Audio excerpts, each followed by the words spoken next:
Here is the story of the Invisible Wall.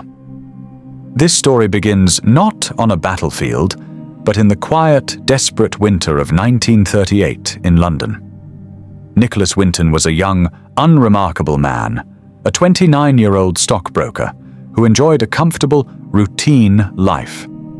He was planning a ski trip to Switzerland for the Christmas holidays. However, a call from a friend changed everything. The friend, Martin Blake, was in Prague, Czechoslovakia, and urged Winton to abandon his holiday and come immediately.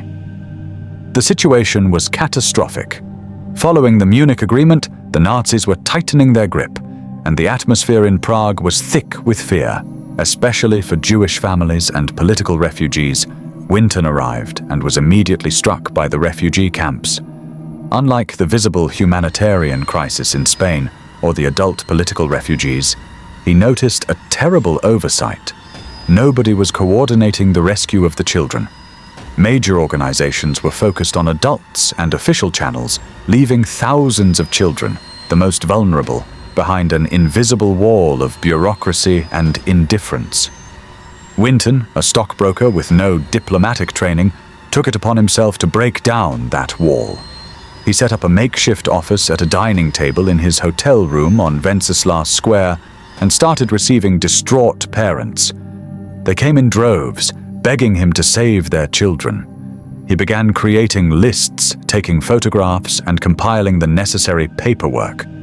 He realized the only way to get these children to safety was by train, through Germany, and into the UK.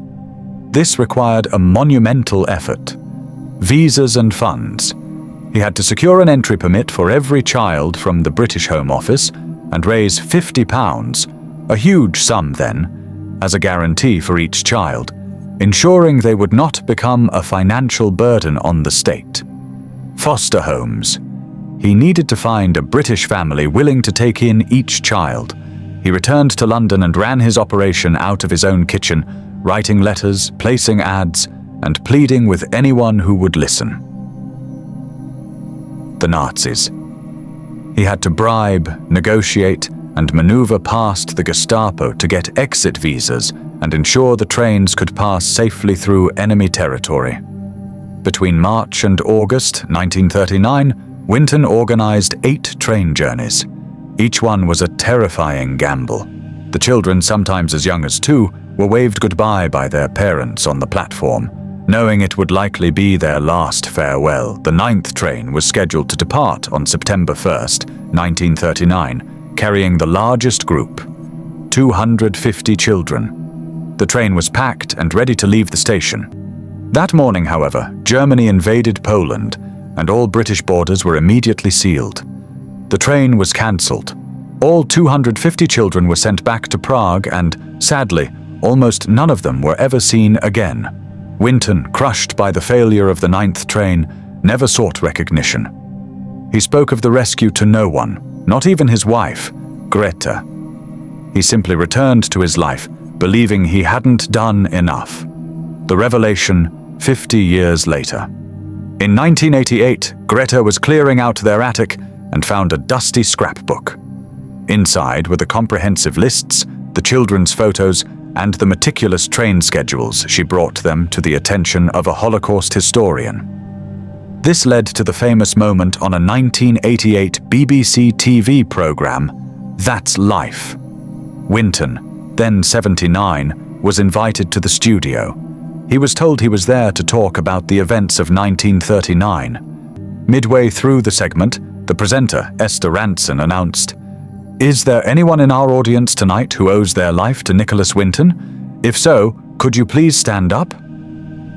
Dozens of people stood up. Winton, overwhelmed, simply dabbed his eyes. The host then asked for a second, even more moving moment. "Could I ask, is there anybody in the studio audience who is the child or grandchild of one of the children that Nicholas Winton saved? If so, could you please stand up?" The entire audience rose to their feet. Winton's 8 trains saved 669 children, the vast majority of whom were Jewish. These children, known as Winton's children, went on to have families, careers, and lives. a legacy that now numbers over 6,000 descendants. Sir Nicholas Winton passed away peacefully in his sleep in 2015 at the age of 106. Key takeaway: Winton's story is a profound reminder that you do not need to be a government official or a decorated hero to make a world-changing difference. A single person, acting with radical empathy and logistical determination, can save hundreds of lives. Would you like me to tell you another real story, perhaps from a different time period or country?